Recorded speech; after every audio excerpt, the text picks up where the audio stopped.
On this Sunday show, the Russia hearings begin. Welfare drug testing could be making a comeback in Florida, and President Trump puts an end to President Obama's Clean Power Plan. Political Connection starts right here, right now.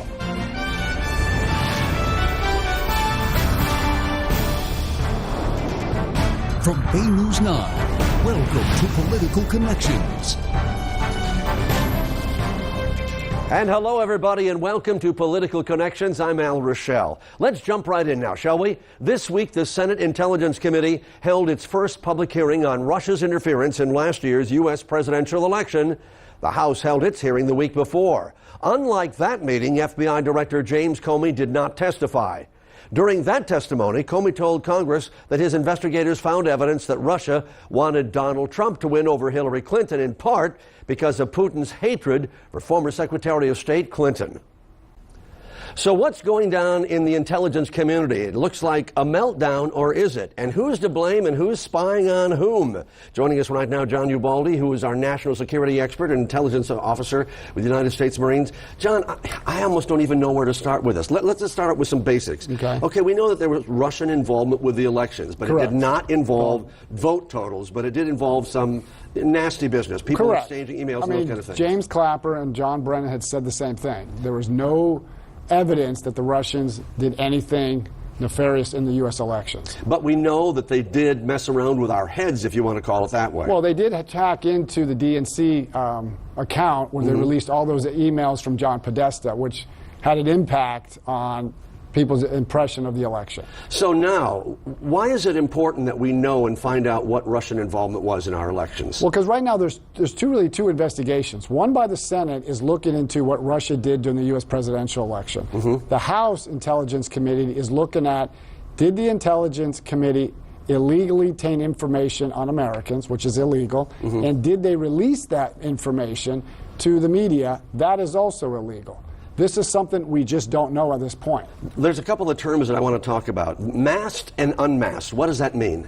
Are you talking like mass collection of it? No, masked. M-A-S-K-E-D, like covered up. Things, the names that they've got masked so they don't let you see. Okay, when they gather information, let's say on a foreign diplomat, that's fine, that's legal. But when they mask it, is they take the name of the American that's involved out. And when they unmask it, they list the names, and that's what happened.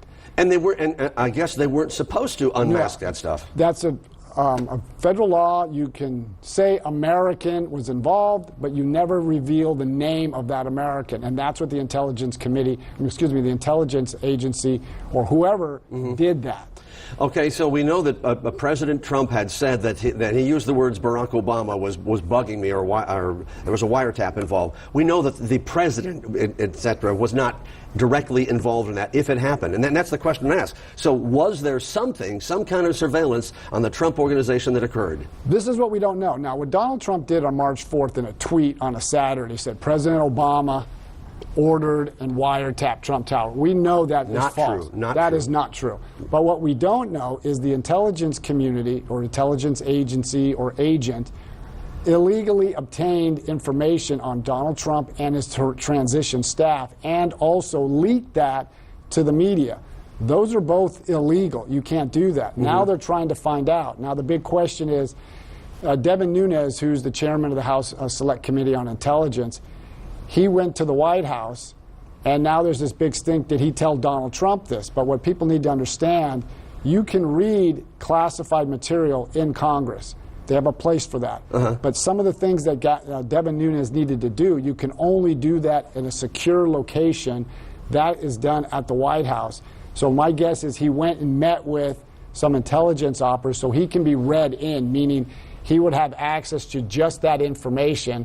And when he was viewing that, there's an intelligence officer sitting there right next to him. So he's only looking at what he's able to look at. So what do we think that he saw? Did he see the name of the leaker? Did he see any instructions that may have been given? It sounds like he knows that somebody leaked this information and also obtained this information illegally. Now, at some point, they're going to have to come out.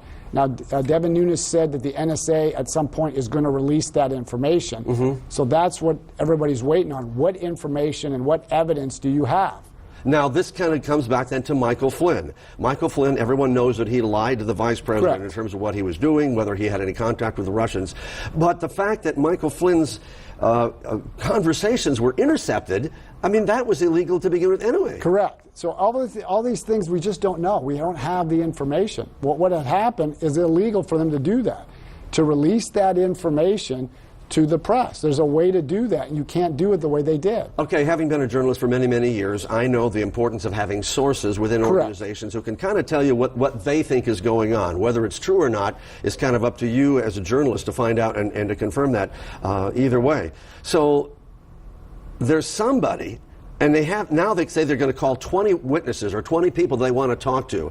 And it's kind of intimated that if it's going to be anybody, it could be potentially one of those 20 people. It could be. And you're right. As a journalist, you have sources, and those sources will give you information, but you can't release classified information. When they intercept, that's all classified. Mm-hmm. There's a way to release that information in the proper manner. The way it was done, you can't do that. Even to a journalist, you cannot give them classified material. So okay, let's just try to come up with a solution. If you were king of the hill, what would you do to try to resolve this? Because this is embarrassing for the CIA and the FBI and the entire intelligence community. It's embarrassing for the United States. It's also going to harm us from our international allies. Why would they work with the United States? So like you said, if I was king of the hill, what I would do is put two people in charge. Robert Gates, who was Secretary of Defense under George Bush and Barack Obama, right. And he was CIA director under Bush Sr. And I would pick Democratic congressman who was also CIA director under Barack Obama and Secretary of Defense. Put them in charge. Leon Panetta, we're talking about. Leon Panetta. Yeah. And put them in charge. Let's get to the bottom of it. Let's get the politics out, because both Republicans and Democrats are playing politics with that. Right. Democrats want to go after the Russian side. Republicans want to go after the leak side, but we need to get to the bottom of this. I would put those two in charge and let them get to what's going on. So, because you've worked in the intelligence community, how did it get to this point? Is this like that somebody got ticked somewhere in one of these intelligence agencies and said, okay, I have to let people know about this regardless of the consequences? The only thing that we can speculate is because of the way the election went, it was very polarizing.